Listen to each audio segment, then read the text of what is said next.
Okay, let's start class. So let us summarize and review where we are so far in the story. So there are three major forces that are pushing the United States towards war with Iran. The first is the Israel lobby. Remember that the Israel lobby is composed of both Jewish interests as well as Christian interests, right?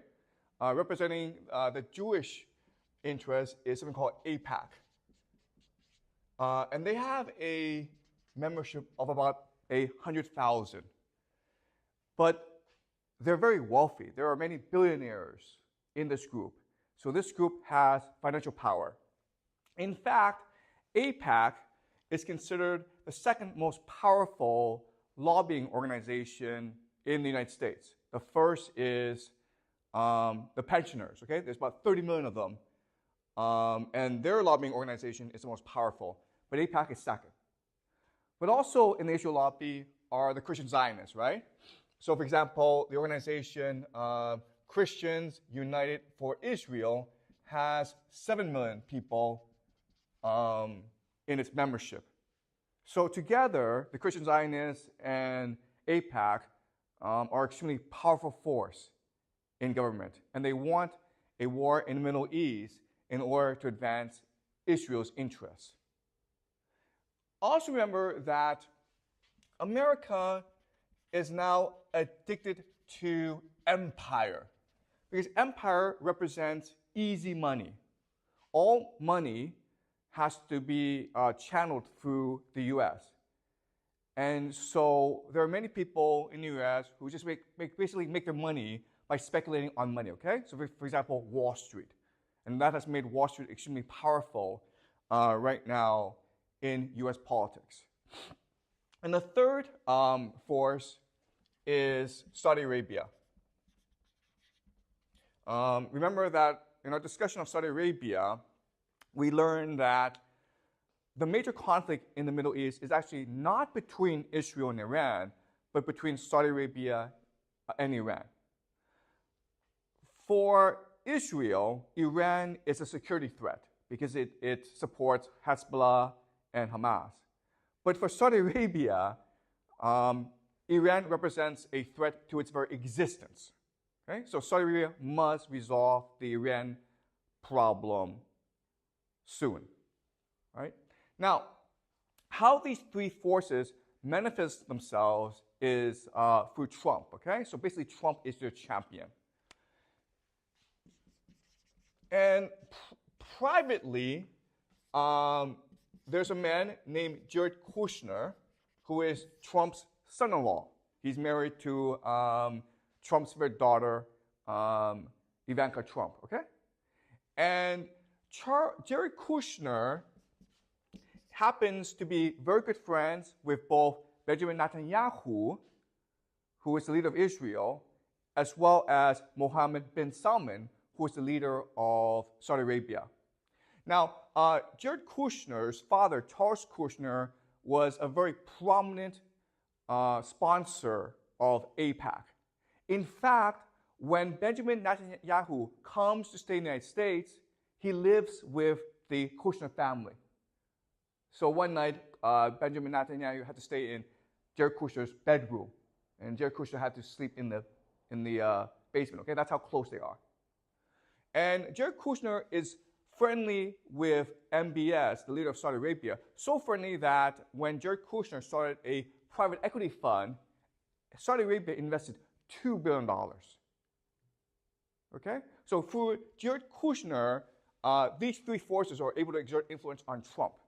As we also discussed, it's very likely that Trump will become president of the United States again in November, and he will pick Nikki Haley as his VP. And that means that Nikki Haley will be the one in the Trump White House pushing for war against Iran. As we discussed, Nikki Haley makes most of her money from the Israel lobby, okay? The anti-Iran lobby. We know from the first Trump administration that these forces are able to exert tremendous influence on Trump. Okay? And the evidence is, one, Trump withdrew from the Iran nuclear deal that would have secured peace between the United States and Iran. Okay? Trump moved the United States embassy from Tel Aviv to Jerusalem in Israel, which was a major, which caused major friction in the Middle East. Okay? We also know that Trump ignored the fact that MBS killed a journalist.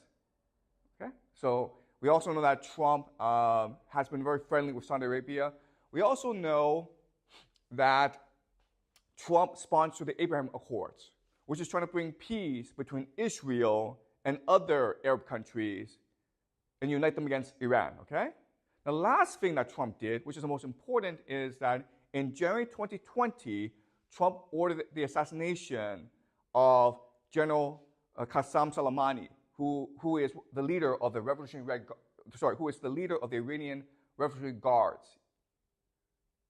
Okay? So from all this, we can suspect that in a second Trump term, war with Iran will be a major priority. Okay. So is this clear so far? All right. Now, we also discussed that, okay, even though there are these forces that want war with Iran, ultimately it is the U.S. military that must implement this war. And if the U.S. military refuses to go to war, then the war can't happen. So we discussed that, unfortunately, the U.S. military is very different from what it was 30 years ago. Okay? 30 years ago, the U.S. military maintained very standard military doctrine. Okay? They maintain three very important principles that all militaries must maintain in a time of war. The first is mass forces. B is avoid encirclement, right? And the third is protect supply lines.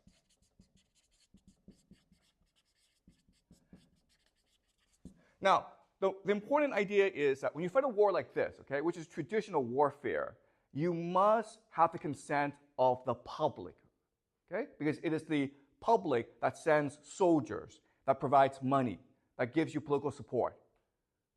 But in 2003, the U.S. military changed its military doctrine to one of shock and awe. Okay? And what shock and awe means is that you don't have to follow these three principles anymore. You can use air supremacy. You also have technological omniscience. And you also have special forces. And this allows you to fight wars cheaply, quickly, and decisively so that you no longer need public political support for fighting wars. And as we also discussed, this created the idea of hubris in the American military. So the American military, because of the 2003 war in Iraq, are confident that they can win any war, any place, against any enemy. We know that this doctrine is actually not true. And we know because of something called Operation Prosperity Guardian. Okay? So a few months ago, the Houthis, which are a rebel group in Yemen, they started to attack ships in the Red Sea. Okay? And a lot of trade goes through the Red Sea. So the American military dispatched a massive naval force against the Houthis. Were the Americans able to defeat the Houthis? No, they were not. And so what are the Americans going to do about it? What can they do about the Houthis? What's the solution to this problem? You have these pirates, the Houthis, going around and attacking th's ships, which is affecting international commerce. And that's why inflation is such a huge problem right now in the world. So what's the American military going to do about this? What can they do about this? The answer is nothing. Okay? The American military has no solution. Why? Because they don't have the forces necessary in order to undertake an operation against the Houthis. They have special forces, they have air supremacy, and they have technological omniscience, satellites, but they don't have infantry. They don't have lots and lots of ships. Therefore, they cannot stop the Houthis, okay? And what's really important is that Joe Biden has come out and said that, yes, we know we are losing the war in the Red Sea, and yes, we know that we cannot stop the Houthis, but we are going to continue on this path. Okay? Does that make sense? This is the idea of hubris. Not knowing your limitations. And when you are faced with your limitations, you refuse to accept your limitations. Okay? And that's why when the US military is given the order to invade Iran, they'll probably go along with it because they cannot imagine the possibility that they could be defeated in Iran. Okay? And then you have the Iran Revolutionary Corps, okay? The Revolutionary Guard. And as we discussed last class, they want war with the United States because they're very angry about US interference in Iran, right? So during the Shah regime, which was a brutal police state from 1953 until 1979, the Americans were the ones who were backing this police state. So there are many who are angry about this. They're also angry about the fact that the U.S. continues to protect Israel and Saudi Arabia. Okay? And they're also angry about the fact that Trump killed General Soleimani. Okay? And as we discussed, it's possible that the Revolutionary Guard Corps killed last week the president of Iran, Ibrahim Raisi, because he was preventing war. Okay? So they want war with the United States. So you see the map, right? You see the logic of this, where there are powerful forces in the United States pushing the United States towards war. You have Trump, who has basically agreed in his first term to raise or increase escalation with Iran. Within the Trump White House, there'll be Jared Kushner and Nikki Haley to push this war, both privately and publicly. The US military has so much hubris that they think they can win this war, and Iran wants to provoke the United States into invading it. Okay? And the United States and Iran can have many, so Iran has many strategies in order to provoke the United States into war. Okay? Basically, the United States is looking for a reason, and Iran wants to give them a reason. And that's why I think war between the United States and Iran is very likely in the next 2 to 4 years. Okay, any questions so far? Are we clear about where we are so far before I move on? Any questions? Okay, so now let's talk about the actual war. So here, most of this is speculation, okay? But I'm using speculation in order to help us better understand what a war would look like, okay? So let's pretend that it's March 2027, okay? And Trump goes on TV. He announces Operation Iranian Freedom, a full-scale U.S. invasion of Iran, along with Israel, Saudi Arabia as its main partners, but the United Kingdom, UK will be involved, Australia will be involved, UAE will be involved, Poland will be involved. Okay, so you have many countries attacking Iran together. And Trump goes on TV and explains to the American public why the United States is fighting this war. Okay, and this is what Trump says. First, he says that for the past year, there have been violent protests in Iran. You have religious protests, you have political protests, you have ethnic protests. The Iranian people are sick of the Ayatollah. They are sick of the dictatorship. they want democracy. They want freedom. And in response, the Revolutionary Guard are killing thousands of protesters. Iran is on the brink of civil war. Therefore, the United States has an obligation to protect the people of Iran. Okay? The people of Iran are praying for freedom and democracy, and the United States, the world's greatest democracy, must give them democracy. Okay? So the first reason is freedom and democracy. Second, U.S. intelligence, along with Israeli intelligence, have discovered that for the past 2 years, Iran has been working very, very hard on developing a nuclear bomb. In fact, Iran is only 1 month away from having 3 nuclear bombs, so that New York City, San Francisco, and Los Angeles could all be destroyed. Okay? So to prevent this, we must strike first to stop Iran's nuclear program. Okay? Third,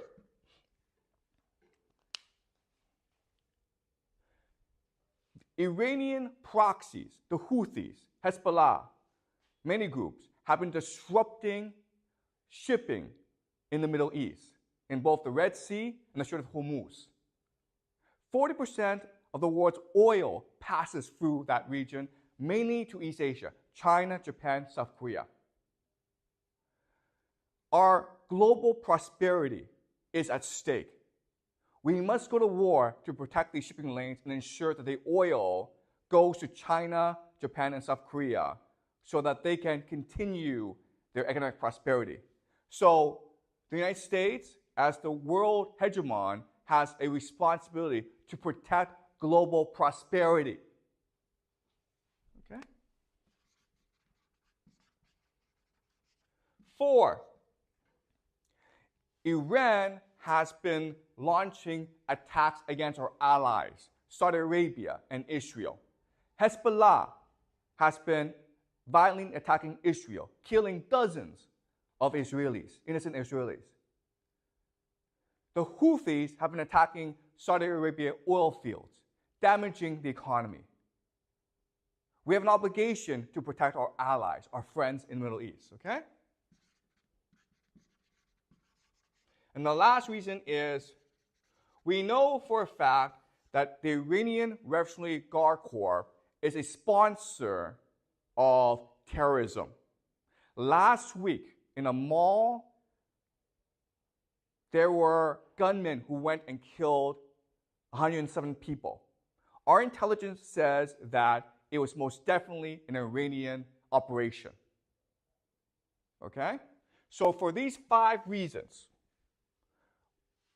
we have decided to invade Iran.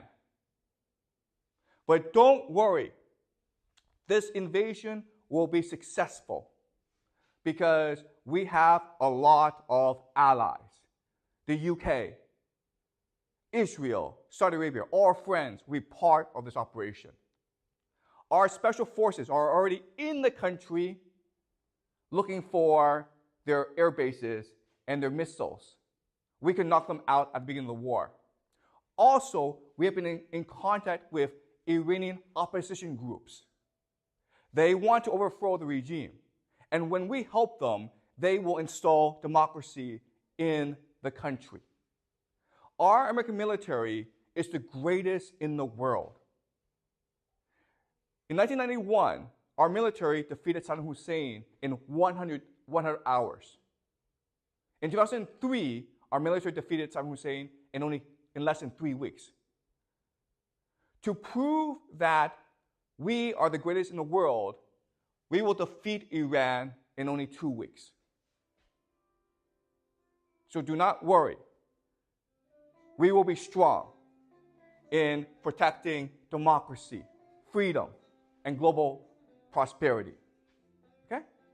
So that's what Donald Trump will say to the people of the United States. Okay? And of course, you're going to have large-scale protests throughout the country opposing this war. But most people in the country will support this war. Okay? All right. So after the speech, the operation is launched. And on TV, we'll watch this on TV and the internet together, on YouTube together, okay? And we'll be so impressed by the power of the US military. This is Iran. This is the Strait of Hormuz. Saudi Arabia. Israel is here. Red Sea is here. Iraq is here. Okay?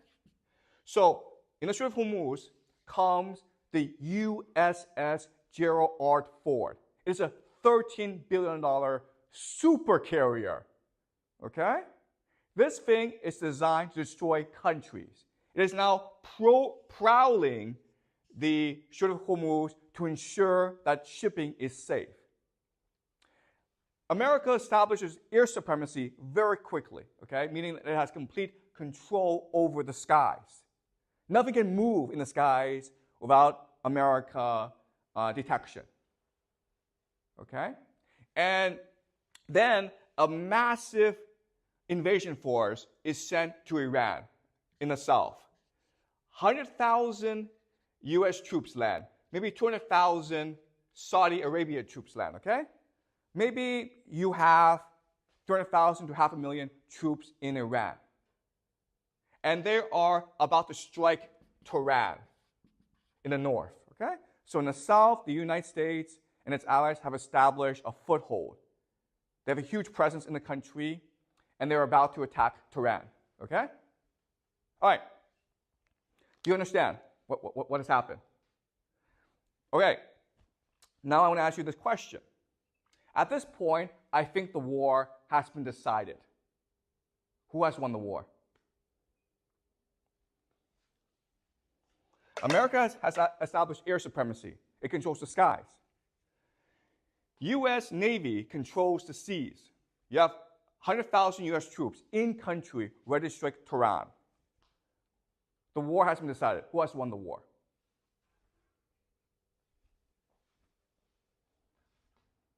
Okay, obviously this is a trick question. Obviously Iran has won the war. Why? Why? What's the problem with this plan? Okay? This is typical American doctrine, shock and awe. This is how they fight wars. But there's a problem with this plan. What is it?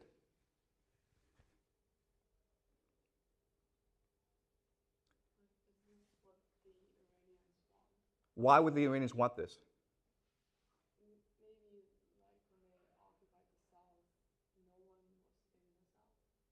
Okay, let's go back to traditional military doctrine, okay? In traditional military doctrine, you have three principles, right?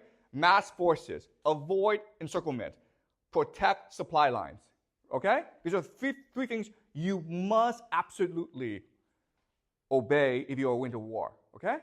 So using traditional military doctrine, explain to me why the United States has lost the war right now. Exactly. First of all, they're encircled, okay? Do you know why? Because Iran are all mountains. It's a fortress, okay? Meaning that to get these troops into the country, you have to airdrop them, right? But guys, once you're in the country, you can't get them out of the country. You understand? Okay, so that's the first problem. They've been encircled, right? What's the second problem? They can't actually go north. Why not? Like it's too heavily defended because of all the mountains. That's right. And why else? And like it's very hard to move like tanks and equipment through mountains. Yeah, that's right, okay? So they failed to mass forces, okay? Iran is a population of 90 million people. You will need at least 3 to 4 million soldiers to even think about conquering the country. They've got 100,000 in this country, okay? And as Jack says, you can't move tanks through mountains. They're not designed for mountain warfare. What are you going to do? Okay? So they can't mass forces, and they've been encircled, and what else is a problem? And this is the biggest problem. Exactly. They cannot be resupplied, okay? They have no supply lines. For them to be resupplied, airplanes have to drop ammunition, food, into the country. But again, Iran is all mountains. So it's very easy for Iranians to shoot down the airplanes. Does that make sense? When you pass through mountains, you can't see what's on the ground. A random guy with a rocket launcher can just shoot down the helicopter, okay? Which is what the Afghans did against the Soviets in the Afghanistan war. And that's why the Soviets lost the war. A drone can take down any airplanes, okay? So, in other words, these guys are trapped. You think they're soldiers, but they're not. What they really are hostages. Okay? Does that make sense? You have too many people in the country, so you can't get them out of the country, but you don't have enough people to actually launch a strike against Tehran. You can't resupply them. And they've been encircled by Iranian forces. All right? Does that make sense? Okay? Okay. Now, the logic of having 100,000 US troops in the country is that once in the country, all the resistance to the regime will rise up and strike against Tehran. The Iranian army will mutiny against the country. Okay? That's the hope. Why do we think this won't happen?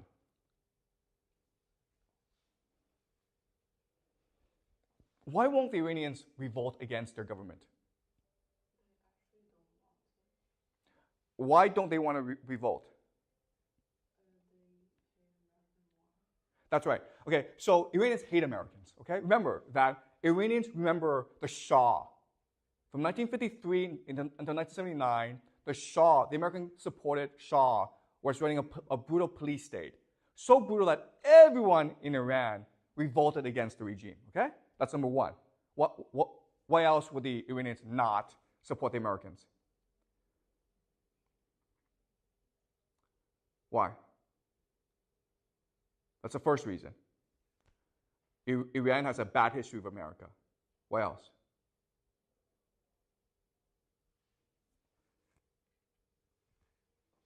Guys, which country is next door? What happened in Iraq? America destroyed Iraq, right? From 2003 into 2011, America was there destroying the country. America said that it would bring freedom, democracy. It would bring prosperity. It would bring wealth. But instead, it just destroyed the country. American soldiers were running into houses every night, pointing guns at children, destroying homes, and arresting men for no reason, okay? Iranians saw all this on TV. They heard about all this from neighbors, okay? So they know that if America comes, it's to destroy the country, not to bring freedom, democracy, not to bring prosperity, it's to destroy the country. That's why they're going to fight, okay? And another reason is that Iranians think that they belong to a great civilization. So they value their freedom and independence. Okay, does that make sense? They're not going to submit to a foreign conqueror. So, why else would the Iranians resist? Okay. Also religion, right? The Iranians are religious. They believe that America is Satan, and they have a duty, a religious obligation to fight Satan, okay? So for many reasons, there's just no way that Iranian people are going to stand with America. You might have a minority, but most are going to resist, okay? Okay, so does that make sense? Okay, any questions so far?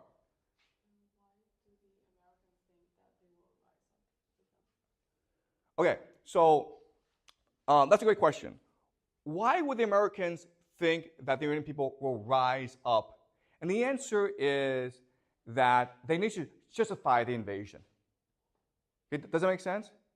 They have to have a logical explanation for why this invasion will succeed. Because one of the criticisms against them will be like, you need 4 million people to invade Iran. They don't have 4 million soldiers. They have at most 1 million soldiers, okay, total throughout the world. They have about 60,000 in the Middle East. So they can't get 1 million soldiers. So the only explanation is, okay, well, we're going to pretend that once we invade, the people of Iran will support us. Do you understand? So it's not based on truth, but it's a explanation for why the invasion will succeed. Does that make sense?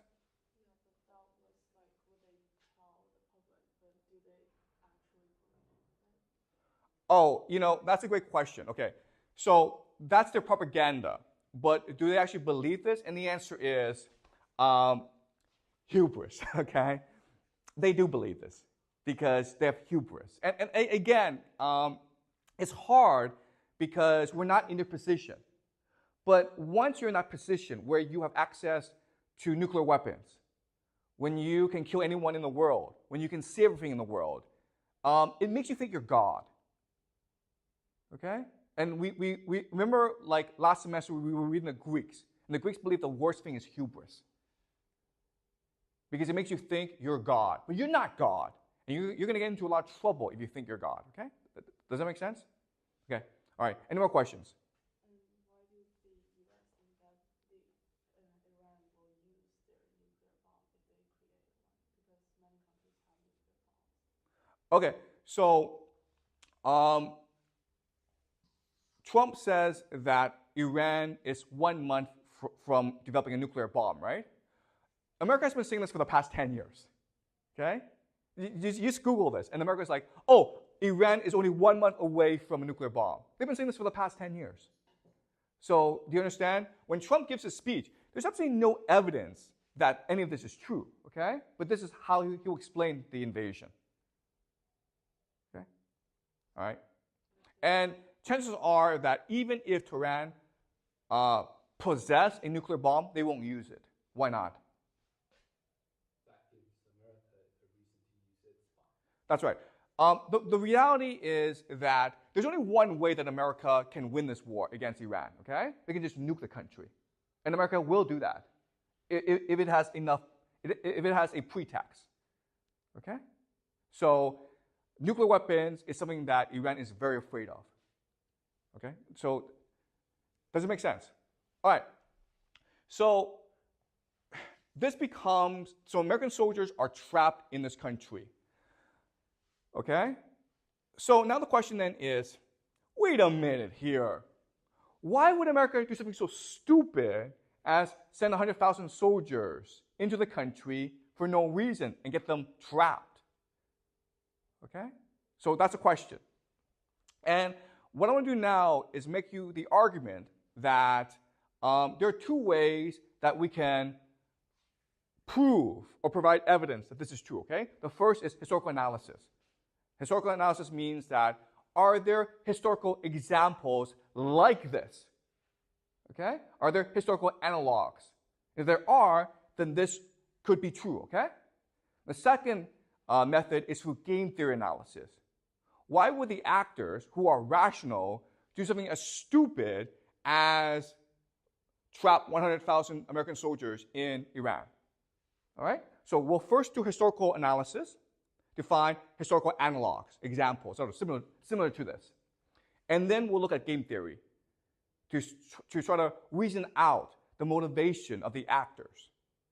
Okay? So let's first look at game theory. Oh, sorry. Let's first look at historical analysis. Okay, so the year is 415 BCE, okay, in Athens. Remember that we studied Thucydides, the Peloponnesian War, last semester, okay? So we will now discuss the Peloponnesian War. The year is 415 BCE, and for the past 17 years, Athens have been fighting a brutal war against Sparta, okay? It's a stalemate. And then for whatever reason, a man named Alcibiades, okay, has a suggestion. Okay, and his suggestion is to win the war against Sparta, let's go invade Sicily. And Nicias, his opponent, is like, why the hell would we want to invade Sicily? It's far away. And now the bad is like, well, because it has a lot of money. And if we invade the country, we can take their money. Okay? And it turned out, by making this argument, the people of Athens really support this argument. Okay? Because the reason why is war was costing them a lot of money. And they become addicted to the easy money of empire. Okay? So they want to fight this war. So Nicias has this great idea of how to convince people not to go to war. Okay? And what he says to the people is, okay, guys, I know you want to fight this war. I know that you think this war is a good idea, but Sicily is a huge place. It has a navy. Therefore, we need a massive expedition force against Syracuse and Sicily, okay? We need at least 5,000 soldiers. That's a lot, okay? Because the total Athenian population is about 50,000 people, okay? 5,000 soldiers is a lot for Athens. And we need about 100 ships. And the idea is Nicias is trying to scare people into not agreeing to not fight, okay? That's the idea. The Athenians say, that's a great idea. Let's send a massive force against Sicily and Syracuse so the war can be won just like that, okay? Shock and awe. So the problem, though, is that never before in its history has Athens sent a large expedition force against another power. Okay, does that make sense? When the Persians invaded, they were invading Athens. Athens didn't go invade Persia. So when you have sent a massive expedition force against another country, what is your number one problem? What is the thing that you must resolve? But the Athenians didn't really think about it because they had absolutely no experience in fighting a foreign war.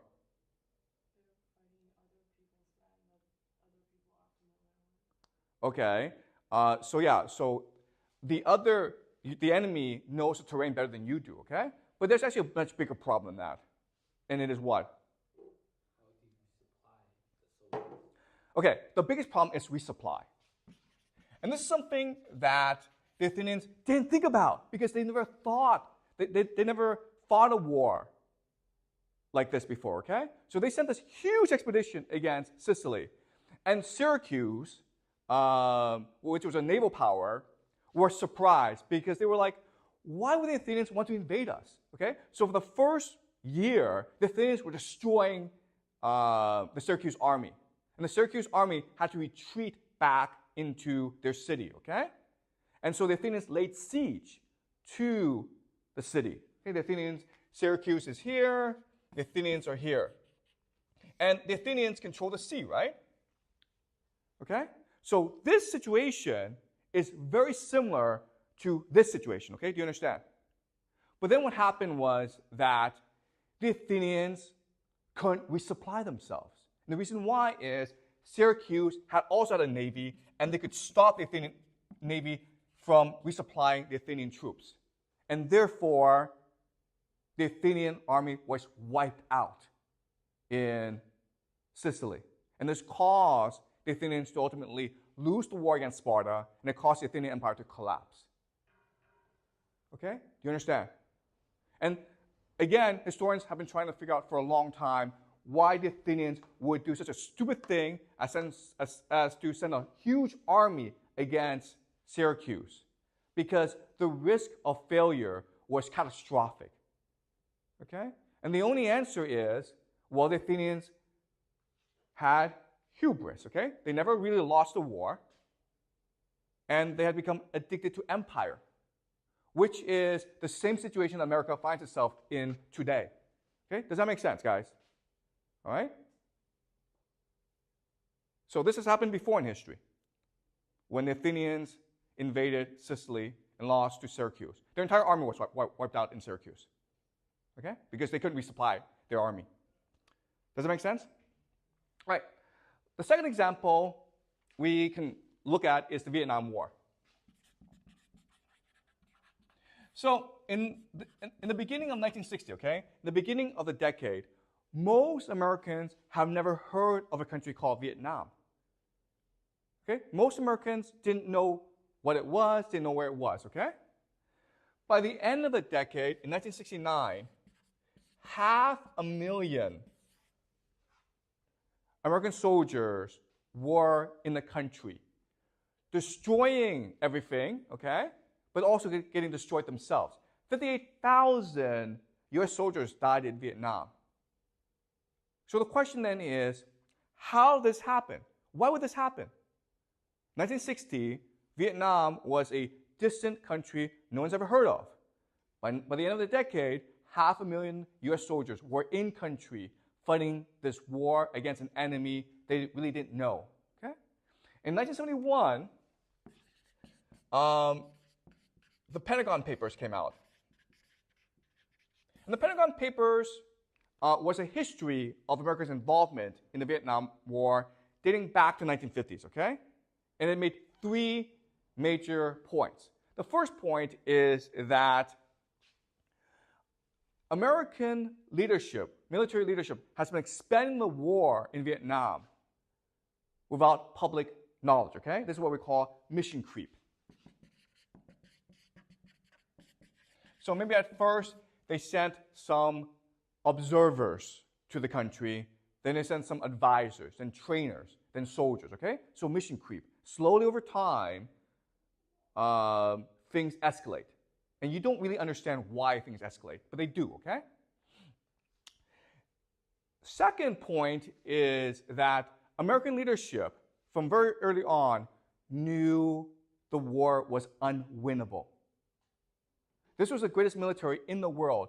They dropped more bombs in Vietnam in the 60s than all bombs were dropped in World War II, okay? And they could not win the war. And the reason why is, to win a war, you have to solve 3 problems, okay? Okay? The first problem is clear strategy, okay? What are you trying to accomplish in this country? What are your clear military objectives, okay? Second is, you must adapt to the battlefield, okay? Because all your best plans will change over the course of the battle, okay? So the adversary that is most willing to adapt to the battlefield will win, okay? The third thing is the will to fight. So if you want to look at a war and who's most likely to win the war, you ask these 3 questions. 1, does this guy have clear military objectives that everyone understands? Because that will determine strategy, okay? Second is this guy adapting to the battlefield? And the third is this guy, does this guy still have the will to fight? If the answer is yes to all 3 questions, then the person will most likely win the war. Okay, and if you look at the Vietnam War, even though America was killing a lot of people, it killed 3 million Vietnamese during the course of the war. It was not destroying the enemy's will to fight. In fact, it was making them angrier. And therefore, more people were willing to fight the Americans. Okay? So very early on, the American political leadership knew the war could not be won. So then the question then is, why did America stay in the war? And the answer is credibility. Okay? Credibility just means they didn't want to lose face. They didn't want to be laughed at by the Chinese and by the Soviets and by the Europeans, okay? But there's actually another way to understand credibility, and it's what we call the sunk cost fallacy. Okay? Have you guys heard of the sunk cost fallacy? Okay, and the idea is never ever go into a casino. The reason why is that when you go into a casino and you start losing money, at some point you cannot leave the casino. Why not? You feel like you've lost so much, so now you have to make it back. Exactly. You want to reclaim the money you've lost, okay? You've invested so much that you cannot leave. You have to get that money back. And that's the problem with war. Eventually, you've invested so much, you cannot leave the war. And that's what happened in Vietnam. America invested so much, it it didn't want to leave the war because it did not want to admit that all this has been lost. Okay, it's what we call the sunk cost fallacy. And that's why, even though America could not win the war, it still wanted to fight the war. Okay, does that make sense? Okay, so the Vietnam War is another example, okay, that is similar to this, where America invests enough soldiers that it refuses to leave the war and admit defeat. Okay, does that make sense, guys? All right. Now let's look at one more example, and this is the most recent example, and it's the Russian-Ukraine war. Now, as you know, in February 2022, Putin ordered a special military operation against Ukraine. Okay, and this is Ukraine, and Russia attacked from three axes. Okay, the north to take Kiev, the capital. You have the east to take Donetsk, and then you have the south from Crimea to take the south, okay? And as we know, the north failed, okay? The north attack failed, and the Russians had to turn back. But the east and the south were successful, okay? Now, let's think about this. You have an extremely powerful military attacking your country, the Ukraine. If you were the Ukrainian president, if you were the Ukrainian military, there's really only one way you can fight this war and win. And what is it? Using traditional military doctrine. How must you fight this war? You guys know? Let's go back to mass forces, avoid encirclement, protect supply lines. How must you fight this war? There's only one way you can fight this war.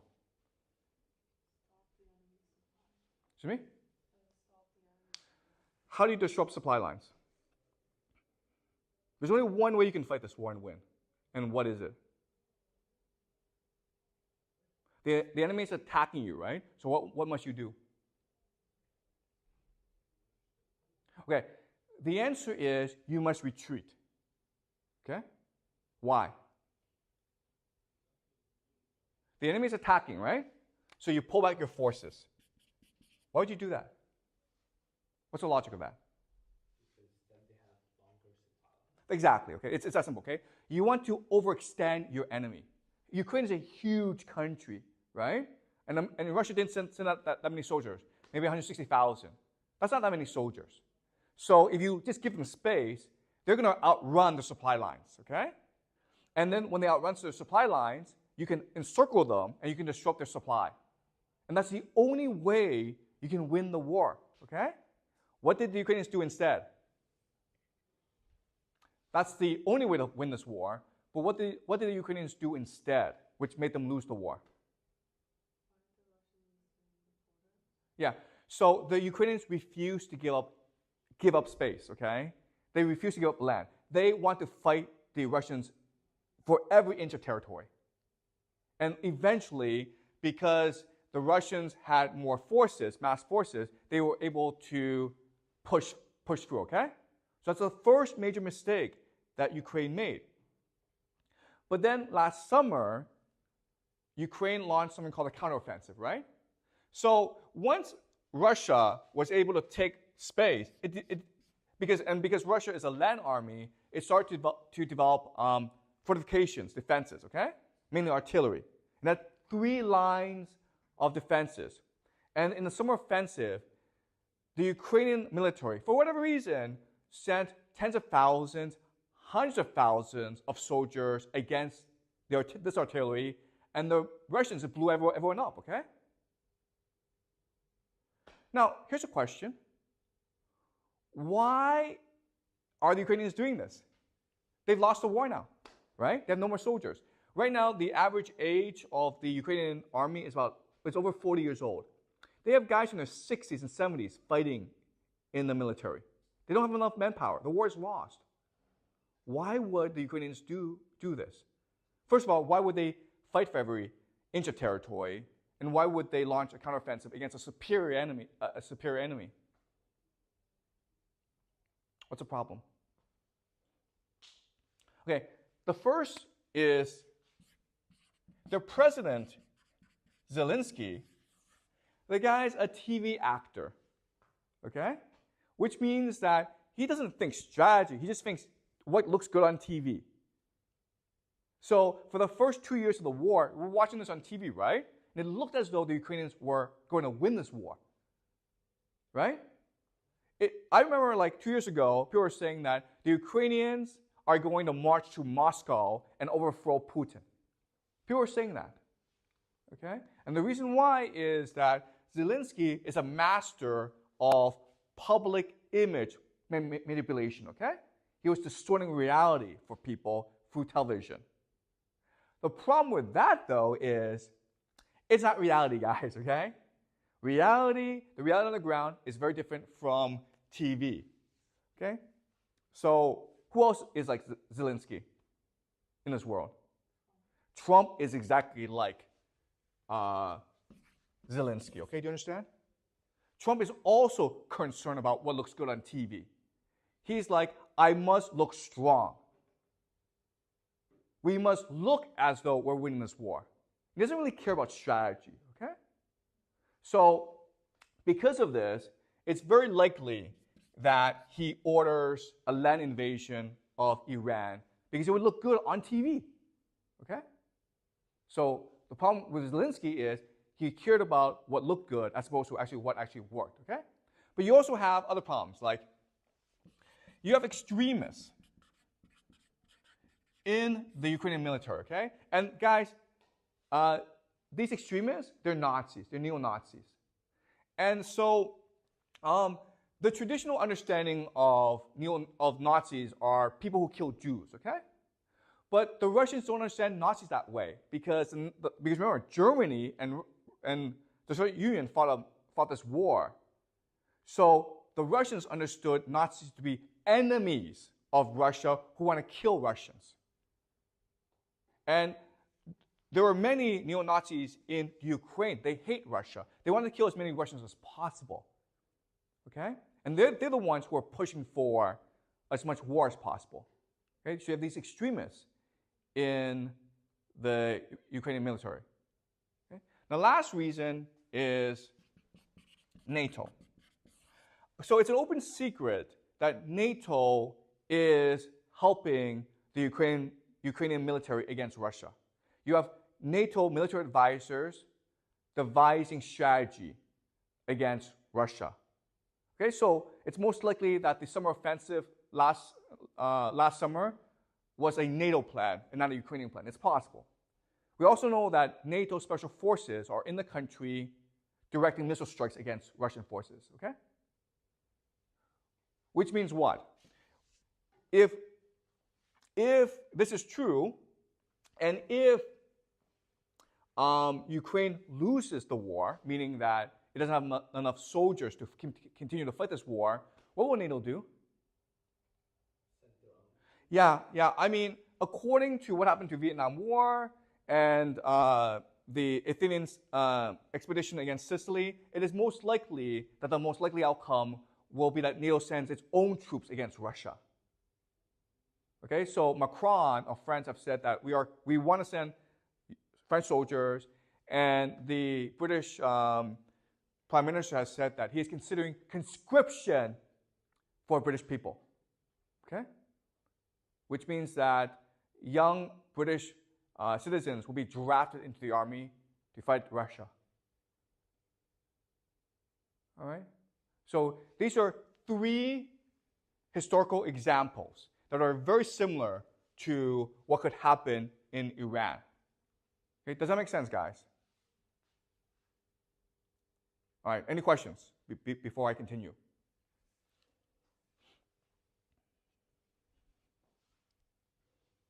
All right, is this clear so far?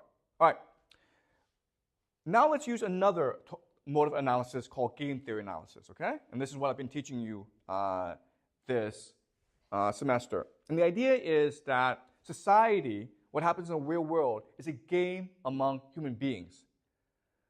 Okay, and each person is trying to play this game as to optimize the outcome for that person. Okay, so the question then is, why would the United States send 100,000 troops into Iran? So let's look at the individual motivations of the individual players, okay? So you have the United States. What does the United States want to do? What does it want to do? By doing what? And accomplishing what? It wants to topple the regime in Tehran, right? And you can only do that through a ground invasion, okay? So the United States is trying to topple Iran. But then you also have other actors, okay? So Iran. What does Iran want to do? What does Iran want to do? Or basically the Revolutionary Guard Corps. What do they want to do? Should we? They want to kill as many Americans as possible, okay? Do you understand? They want to force an American land invasion, okay? So Iran wants to force a U.S. invasion, knowing that if the U.S. invades, it has to lose the war, okay? It will lose the war because the Revolutionary Guard can just send suicide bombers against the United States, okay? Now let's look at Israel. Okay? We know that the United States wants to topple Iran. We know that Iran wants to force a U.S. invasion to defeat the Americans, to humiliate the Americans, and exact revenge for what happened in the past, okay? What does Israel want to do? What is Israel's optimal outcome? You guys know?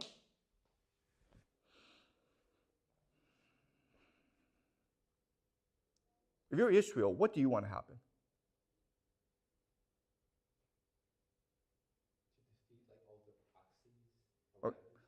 Okay, so you want Iran defeated, okay? And then what do you want to happen? You want Iran defeated, you want the proxies defeated, and then what do you want to happen?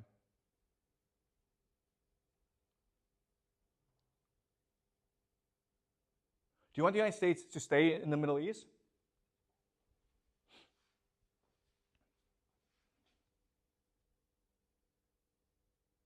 What happens if the United States and Iran both lose the war? I mean, Iran is destroyed as a country, the United States is destroyed as a military presence in the Middle East. What would happen? Israel becomes the top dog in the Middle East. Do you understand? Okay? Israel can now control the entire Middle East. So the optimal outcome for Israel is Iran and the United States are both destroyed. Okay? Do you understand? How about Saudi Arabia? What is their optimal outcome? Exactly the same as Israel. Exactly. Okay? Do you understand? Okay? Which will leave the Middle East to Saudi Arabia and Israel, but Israel is a far superior military than Saudi Arabia. Okay? Remember, it's very easy to blow up Saudi Arabia. They have oil fields. Okay? Not that easy to blow up Israel. So Israel becomes a top dog. Do you understand game theory? In other words, all the major participants want an invasion of Iran. Okay? But they want different outcomes. And Saudi Arabia and Israel most benefit if this situation happens, where you have 100,000 U.S. troops in the country and they can't get out, okay? Because it becomes sunk cost fallacy. The United States can only pour in more soldiers. Okay, does that make sense? All right. So is this clear to you guys? Okay? You can either use historical analysis to get to this outcome, but you can also use game theory to get to this outcome. Any questions so far?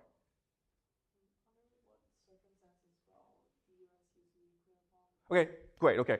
So Celine asked the most pivotal question, okay?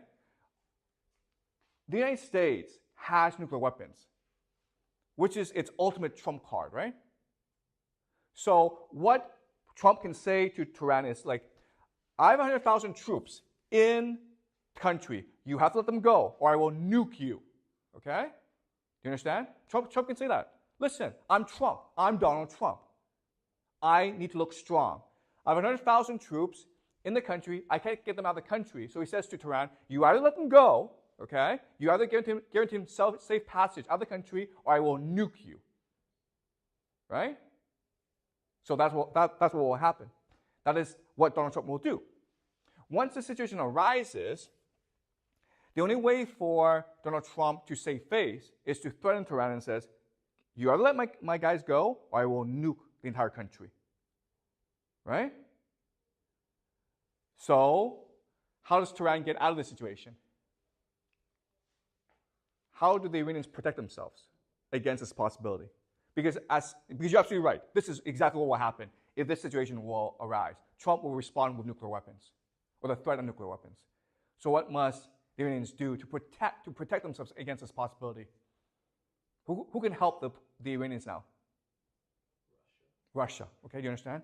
So before this war happens, Iran and Russia must come to an agreement where Putin says from the onset, no one is allowed to use nuclear weapons. Okay? If Iran uses nuclear weapons, I will nuke Iran. If the United States uses nuclear weapons, I will nuke the United States. If Israel uses nuclear weapons, I will nuke Israel. Okay? If Putin says that, how will the world react? If Putin says this, you are not allowed to use nuclear weapons, how will the world react? He's a hero, right? He saved humanity. But because he says this, the United States is now trapped. Okay? You understand? And so this becomes a black hole for the United States, where they can only send in more troops. They can't get any troops out. They can only send in more troops. What's the problem with this? What's the problem with sending in more troops? No, there's actually a huge problem with this idea of sending in more troops. What is it? Okay, you can't, no one wants to go fight, you understand? The military cannot recruit soldiers, all right? But even if you did have enough troops, as Jack says, you can't resupply them. Why? Why can't you actually resupply your army? Why not?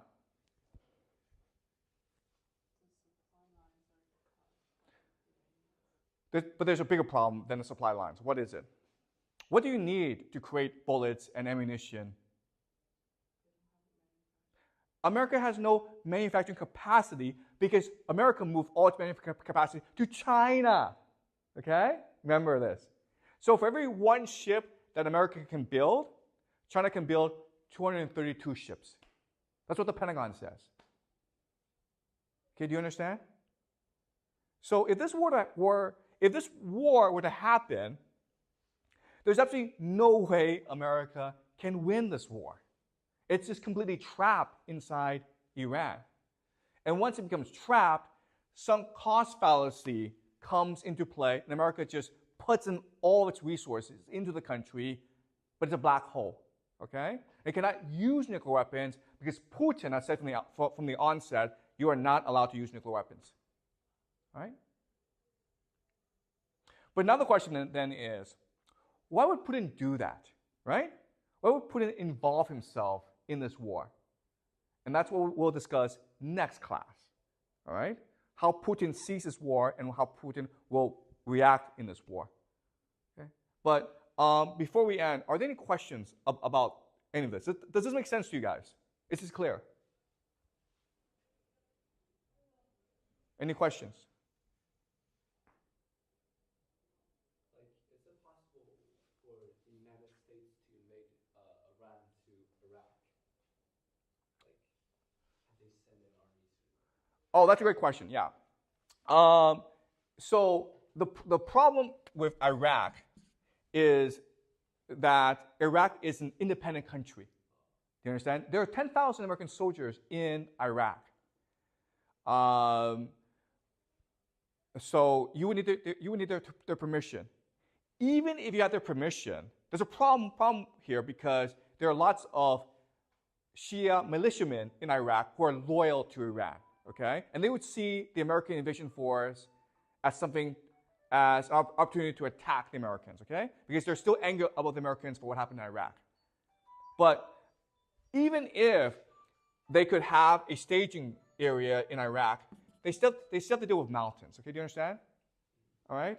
I mean, the problem is you have 100,000 troops in the country. You have to get out of the country. Okay, and it's very hard to get them out of the country. If you go through the mountains, you're gonna get ambushed in the mountains. If you go through the air, those drones are gonna strike you down. That's the issue. Okay.